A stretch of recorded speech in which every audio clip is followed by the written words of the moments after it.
Glória a Deus, aleluia. Meus irmãos, a paz do Senhor.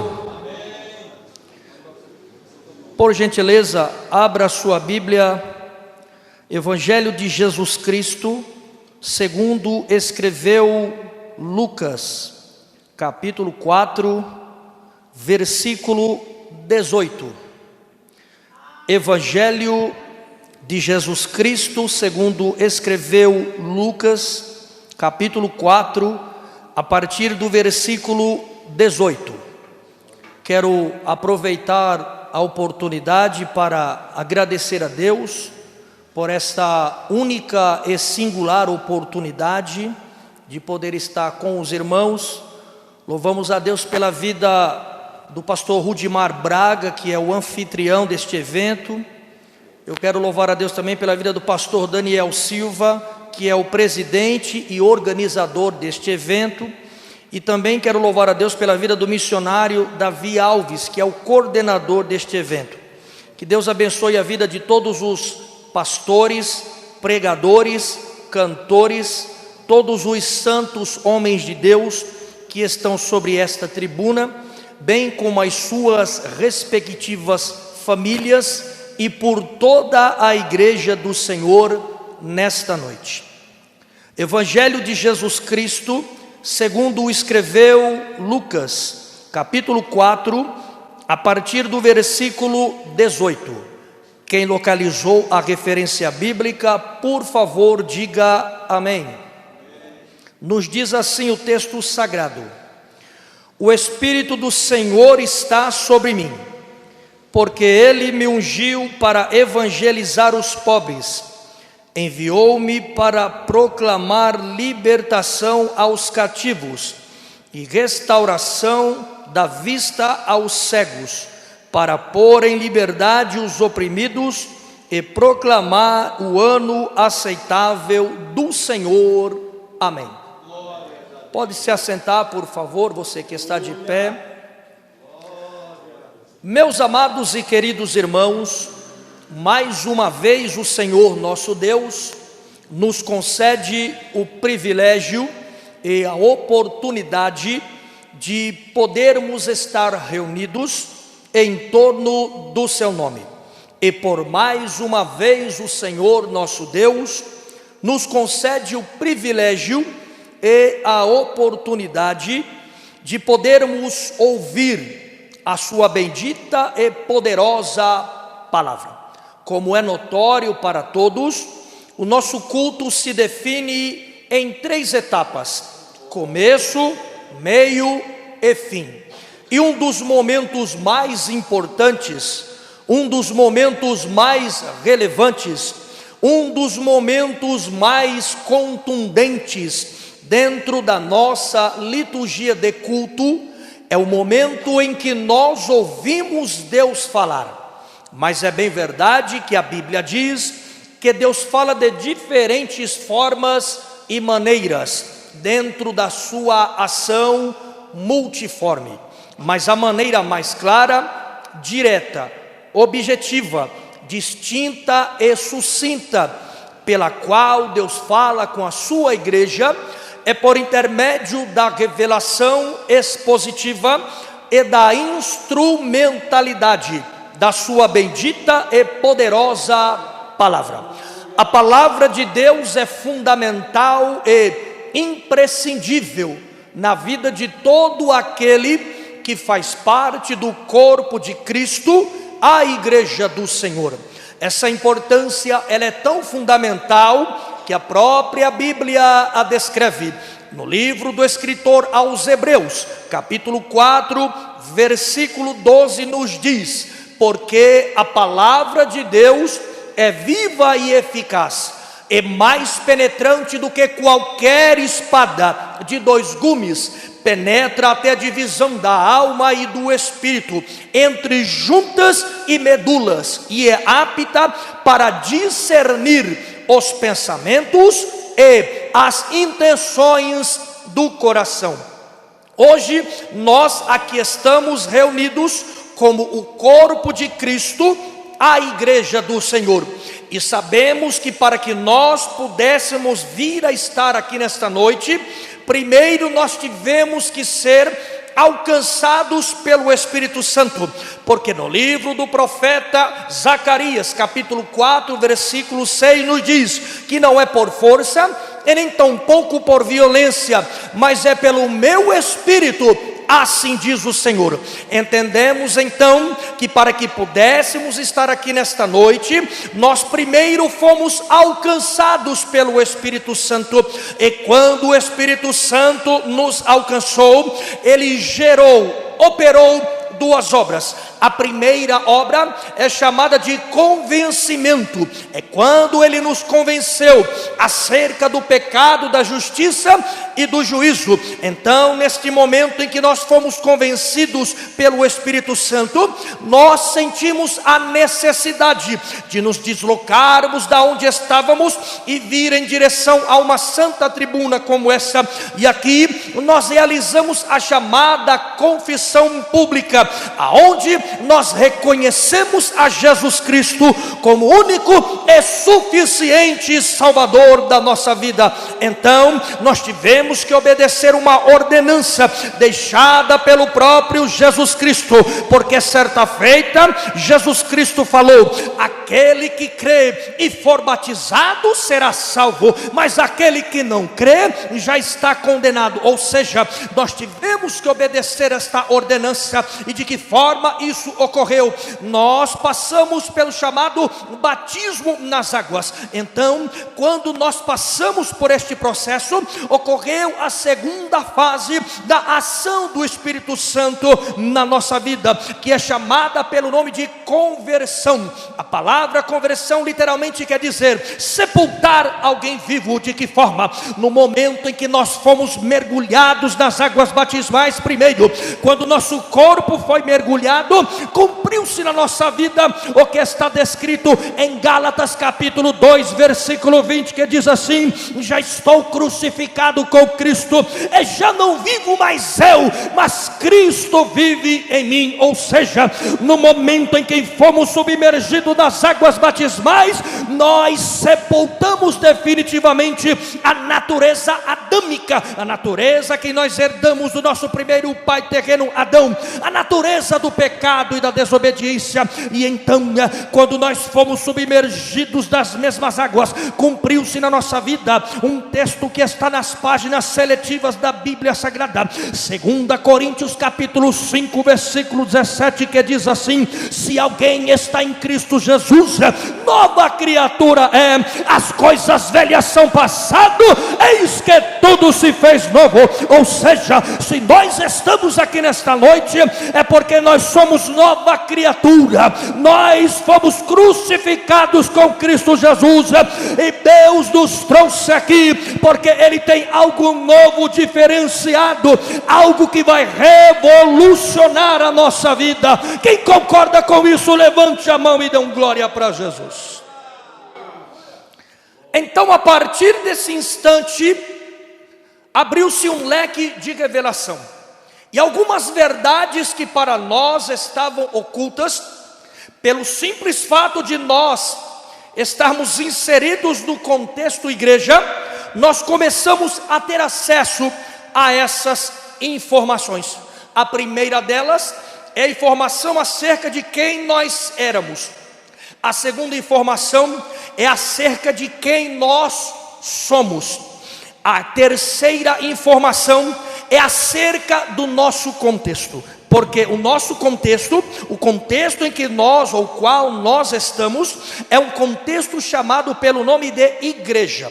Todos aqui são sabedores que a palavra igreja oriunda-se de uma expressão do latim, eclésia ou eclesia, que quer dizer tirados de dentro do mundo para fora e assentados nos lugares celestiais. Então nós passamos a entender também qual é a quarta verdade que nos estava oculta. É acerca da base doutrinária da nossa fé cristã, a espinha dorsal da nossa fé cristã, porque a nossa fé, ela possui uma base de sustentação. Ela possui uma espinha dorsal, e essa espinha dorsal, ela é dividida em duas vertentes. A primeira vertente é a maneira pela qual nós identificamos e reconhecemos o nosso Deus. Vejamos, a primeira vez que nós vamos ver ou ler o nome Deus nas páginas da Bíblia Sagrada é em Gênesis capítulo 1 e o versículo 1, que no texto original diz: Bereshit bara Elohim shamaim in aretz. No texto em português é: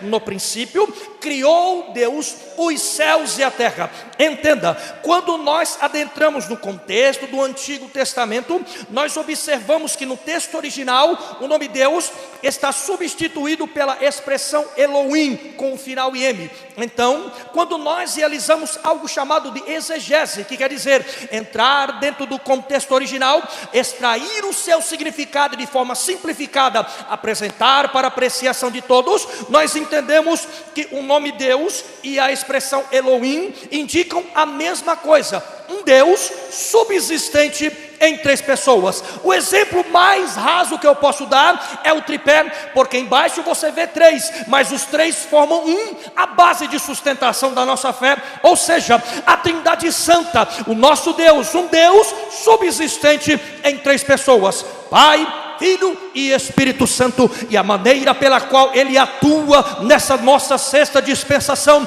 a dispensação da graça ou igreja, é a maneira pela qual eles se identificam. É chamada em uma expressão grega chamada de koinonia, que quer dizer comunhão. Entenda, a igreja que vai ser arrebatada, a igreja que vai subir, a igreja que está dentro do contexto de 1 Coríntios capítulo 15 ou 1 Tessalonicenses capítulo 4, ela tem que possuir três características: comunhão, unidade e coletivo. Não existe igreja sem essas três características. Por quê? Porque a igreja que vai subir, ela tem que entender que ela é um corpo. O corpo não trabalha de forma individual, o corpo não trabalha de forma separada, não. O corpo trabalha na unidade do corpo, na comunhão do corpo, na integralidade do corpo, e entendendo em todo o tempo que o cabeça desse corpo é Jesus Cristo de Nazaré. Quem concorda com isso, levante a sua mão e dê um glória bem alto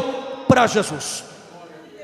Então nós já entendemos qual é a primeira vertente vinculada à espinha dorsal da nossa fé. Agora nós temos que entender qual é a segunda vertente.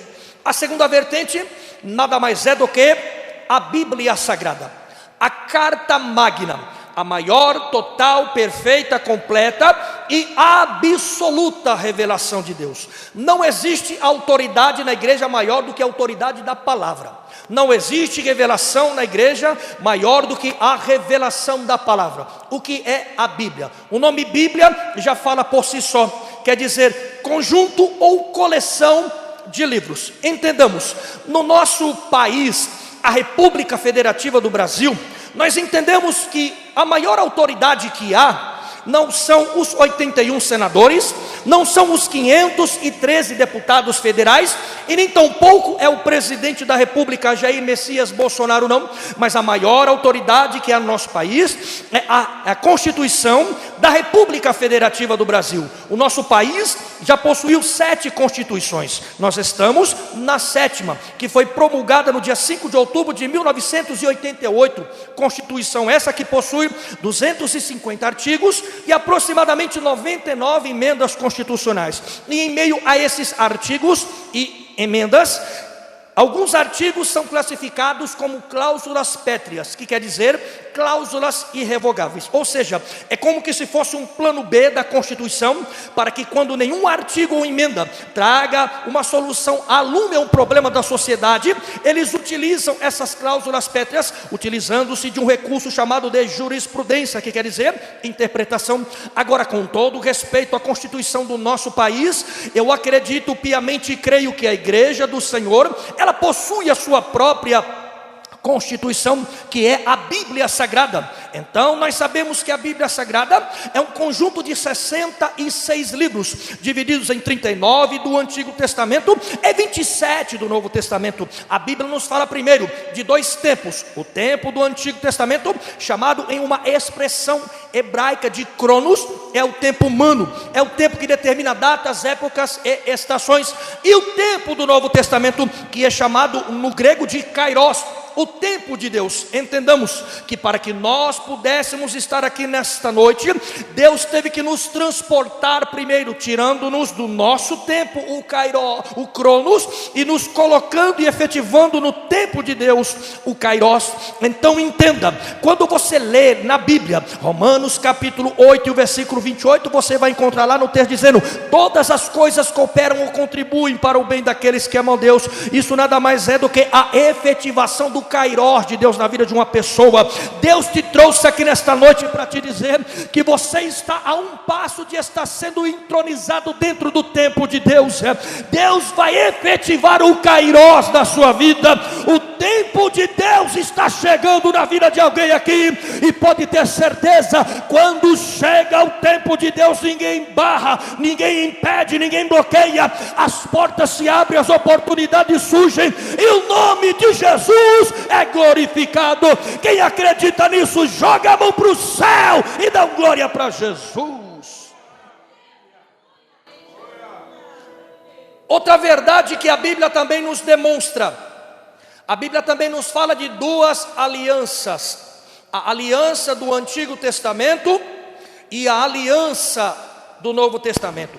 A aliança do Antigo Testamento, ela foi inaugurada em Gênesis capítulo 17, no ato da circuncisão de Abraão, o pai da fé, com a idade aproximada de 100 anos. Entenda, a palavra circuncisão na língua portuguesa é uma única palavra. Agora, no texto original, ela se divide em duas expressões: berite, milá, que quer dizer desprender-se da carne e depender completamente de Deus. Ou seja, quando Abraão foi circuncidado com aproximadamente 100 anos, ele estava fazendo esta afirmação: que todas as gerações posteriores a ele viveriam na total dependência de Deus.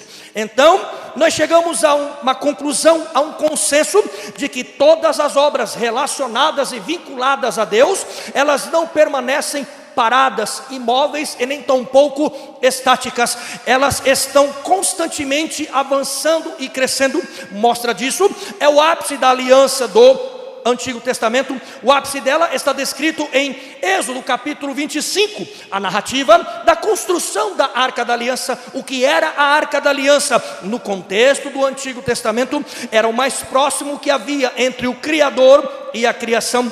Mostra disso foram as características que narram a construção da Arca da Aliança. A Bíblia diz que Deus deu uma unção temporária para Moisés, a unção da revelação, e Deus deu uma unção temporária para dois personagens anônimos, a unção da construção. Ou seja, Deus revelava para Moisés algo que não existia, e Moisés, mediante a unção temporária que ele havia recebido, ele tinha condições de descrever minuciosamente algo que ele não via e algo que não existia. Então, aqueles dois anônimos, com o auxílio da unção que receberam, eles foram capacitados temporariamente para construir algo que não existia, como que se já tivesse existido. Então, eles usaram uma madeira específica, chamada pelo nome de acácia. Então, eles construíram um baú, um caixote, e quando estava concluído, a Bíblia diz que eles forraram e revestiram este baú com ouro, por dentro e por fora. No seu interior colocaram 3 elementos: um prato de ouro contendo uma porção de maná, as tábuas contendo os 10 mandamentos e um pedaço do cajado de Arão que floresceu no deserto. A Bíblia diz que fizeram uma tampa para esta arca, chamada de propiciatório, do hebraico caporê, que quer dizer assento da misericórdia. Na parte superior dessa tampa, eles forjaram em ouro maciço 2 querubins de joelho, olhando para o interior da arca. A Bíblia diz que eles se encontravam no alto, pela ponta das suas asas, e embaixo pelos seus joelhos, formando ali um círculo, no qual está representado as duas realidades, a nossa realidade e a realidade de Deus. Do lado exterior está tipificado a nossa realidade, em uma palavra chamada de tempo, porque todos nós, querendo ou não, estamos limitados e condicionados ao tempo. Já do lado interior daquele círculo está representado a realidade de Deus, em uma palavra chamada de eternidade, porque hoje nós vivemos no tempo, mas após o arrebatamento nós seremos transportados para a eternidade. Então a Bíblia diz claramente, irmãos, o arrebatamento é a maior expectativa e promessa que essa igreja tenha. Nós estamos aqui nessa noite porque acreditamos que Jesus vai voltar, que a qualquer instante Ele vai chamar o nosso nome, e a Bíblia diz claramente em 1 Coríntios capítulo 15, o ato do arrebatamento se dá da seguinte forma: nós seremos primeiros transformados, ou seja, o corpo corruptível será revestido por um corpo incorruptível. Então, numa fração de milésimo de segundo, que é o abrir e fechar de olho, nós seremos transportados até as nuvens, e lá o nosso Senhor Jesus Cristo estará nos aguardando. Então Ele vai nos conduzir até o terceiro céu, porque biblicamente falando, só existem três céus. O primeiro é Auranos, o céu que alcançamos com os olhos. O segundo é Messorâneos, as constelações e galáxias. E o terceiro é Porâneos, aonde está o trono da glória de Deus. Quem aqui nunca leu Isaías capítulo 6? Deus deu uma revelação acerca de como é o terceiro céu em Isaías capítulo 6, e a Bíblia diz que lá está, na visão do profeta Isaías, o terceiro céu, lá está o trono da glória de Deus. A Bíblia diz que Deus está sentado sobre este alto e sublime trono. A Bíblia diz que Isaías vê no capítulo 6, a visão que Deus lhe revelou, ele via Deus sentado no trono, a santidade de Deus escorrendo pelas laterais daquele trono, e a Bíblia diz que a santidade de Deus é tão extrema, tão profunda e tão forte, que alcançava pedras que estavam nas imediações e incendiava aquelas pedras. Então Deus criou uma classe dentro da hierarquia angelical chamada de serafim. Só no terceiro céu você vai achar serafim. Qual é a função dos serafins? Primeiro, eles possuem características distintas. A Bíblia descreve quando tendo 6 asas, 2 cobrindo o rosto, 2 cobrindo os pés, e com 2 eles ficam continuamente voando ao redor do trono da glória de Deus. E o interessante, irmãos, é que a Bíblia diz que os serafins olham a santidade de Deus e o que ela produz, e eles estão glorificando a Deus continuamente, dizendo: Santo, Santo, Santo é o Senhor, o Deus dos exércitos, a terra está cheia da sua glória. Sabe o que isso quer dizer? A palavra santo no nosso contexto indica que nós somos separados por Deus e separados para Deus. Deus te separou para Ele. Deus tem um projeto na sua vida. Se você concorda com isso, levante a sua mão e dê um glória bem alto aí. Alabaxéria, calamachandaraia. Só quem acredita na presença de Deus aqui, neste evento e neste ambiente, joga a mão para o céu e dá glória para Jesus. Aleluia, aleluia, aleluia. Então nós descobrimos que esta é a espinha dorsal da nossa fé cristã, e passamos a entender o que ela representa. Então também nós temos que entender que para que a igreja pudesse estar aqui na noite deste dia, ela teve uma origem. A origem dela foi em Atos capítulo 2, no dia em que era celebrado em Jerusalém a festa do dia de Pentecostes. Mas para que o Pentecostes fosse efetivado, houve uma consequência. A consequência está em Atos capítulo 1, versículo 15. A Bíblia diz que havia reunidos no interior do cenáculo 120 pessoas. De que jeito? De uma forma que Deus viu que havia uma unidade absoluta. Que tipo de unidade é essa? Não é qualquer unidade, é uma unidade chamada de unidade tricotômica. Ou seja, havia uma unidade total ali. Havia a unidade do corpo, a unidade da alma e a unidade do espírito. A unidade do corpo é aquilo que é tangível, a dispensação física. A unidade da alma quer dizer que as vontades, desejos e sentimentos daquelas 120 pessoas estavam unidas. E a unidade do espírito quer dizer que a Neshama Raim estava na unidade de todas aquelas 120 pessoas. Então lá do terceiro céu, a Trindade Santa observou que eles estavam prontos para receber a presença do Espírito Santo. Então o Espírito Santo veio e, de forma atípica, inesperada, ele adentrou no interior do cenáculo, influenciou aquelas 120 pessoas. Então nós observamos que ali alguns sinais foram manifestados para decretar a inauguração da igreja e a presença de Deus no meio dela. E um dos sinais que mais me chama a atenção, irmãos, é um que a Bíblia classifica como línguas repartidas como que de fogo, que nada mais é do que a indicação do tipo da personalidade de Deus. Qual é a personalidade de Deus, irmãos? É aquela que está descrito em Hebreus capítulo 13, versículo 8. Adonai Olam, Yud Hid Vahid, Mishkanin Aleike. Jesus Cristo é o mesmo ontem, hoje e eternamente. É aquele que estava no princípio de toda a criação, é aquele que está no presente momento e é aquele que estará na consumação dos séculos. Ou seja, a igreja só está aqui hoje porque ela teve uma base sólida, uma base imutável, uma base que não pode ser influenciada. A igreja está aqui nessa noite porque ela tem a personalidade e as características do Deus que a formou. E você que veio aqui nessa noite, Deus manda te dizer em alto e bom som: o projeto que eu tenho na tua vida não mudou, a obra que eu tenho na tua vida continua a mesma, eu não mudo. Malaquias capítulo 3, versículo 6 diz assim: eu, o Senhor, não mudo, por isso vós não sois consumidos. Isso quer dizer, irmãos, que todos podem não acreditar, todos podem não dar crédito, mas o Deus que está aqui nesta noite, o Deus que te chamou, manda te dizer: eu continuo mesmo, a minha palavra é firme. A Bíblia diz, irmãos, Isaías, o profeta messiânico, no capítulo 55 e no versículo 11 diz assim: mas assim será toda palavra que sair da minha boca, ela nunca voltará vazia, sem antes cumprir tudo que me apraza, é prosperar no objetivo pela qual a designei.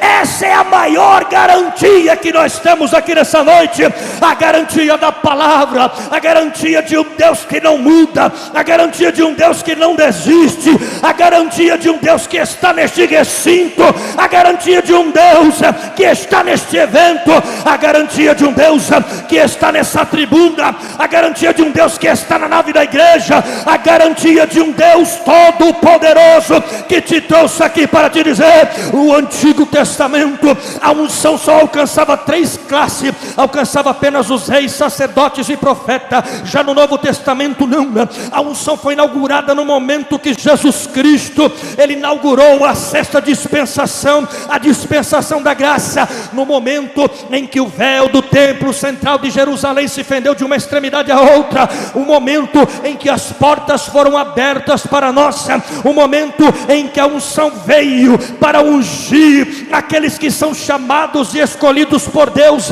A unção de Deus está neste lugar, a unção de Deus está na sua vida, a unção de Deus está nessa tribuna, a unção de Deus está na nave da igreja, a unção de Deus está nesse projeto, a unção de Deus vai te acompanhar, a unção de Deus vai quebrar o jugo, a unção de Deus é patente aqui, e Deus te trouxe para te dizer: eu te separei, te ungi, eu te separei, te ungi. Profetize para quem está do teu lado: Deus te separou, te ungiu, Deus te separou, te ungiu, Deus te separou, te ungiu. Só quem acredita nisso, dá um tapa de quem estiver do teu lado, um tapa no ombro dele e profetiza: Deus te ungiu, Deus te ungiu, Deus te ungiu para este negócio. Alamaxéria candaraia. O texto que nós lemos, e eu concluo agora, o texto que nós lemos no Evangelho de Jesus Cristo, descrito por Lucas. Primeiro, todos nós sabemos que não existe 4 evangelhos, existe um único evangelho, que o autor e a autoria é de Jesus Cristo. O que temos no Novo Testamento são 4 interpretações, que com exceção de Lucas, que foi discípulo do apóstolo Paulo, Mateus, Marcos e João foram discípulos de Jesus Cristo, e cada um usou a experiência que alcançou pelos 3 anos e meio vivenciados ao lado de Cristo, com a ajuda da unção que receberam, a capacitação promovida pelo tempo andando ao lado do Senhor, e eles interpretaram, cada um com o seu objetivo, o Evangelho de Jesus Cristo, cada um com o seu foco. Lucas tinha um foco, o foco dele era alcançar os gregos, e ele usa a experiência que tinha para alcançar os gregos, usando o Evangelho de Cristo, a ferramenta que Deus lhe deu.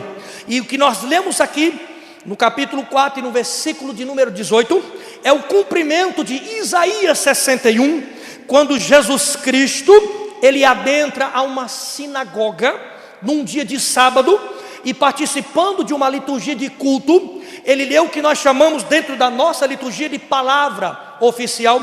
E ali, quando ele lê aquele texto em um pergaminho lacrado, ele entrega após o ler e senta numa cadeira que há na sinagoga, a cadeira do Messias. E quando ele senta, todos ficam pasmados e surpresos. Então ele se levanta e diz: hoje se cumpriu esse texto em vossas vidas.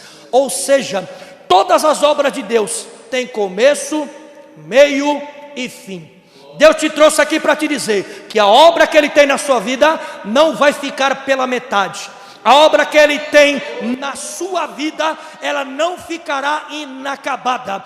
Deus está dizendo para alguém aqui: a obra que eu comecei eu vou concluir. A obra que eu comecei eu vou concluir. Se você acredita nisso, profetize para quem estiver do teu lado: a obra que Deus iniciou, Ele vai concluir. Profetize: a obra que Deus iniciou, Ele vai concluir. Quem acredita nisso e recebe essa palavra, aplauda bem alto ao nome de Jesus.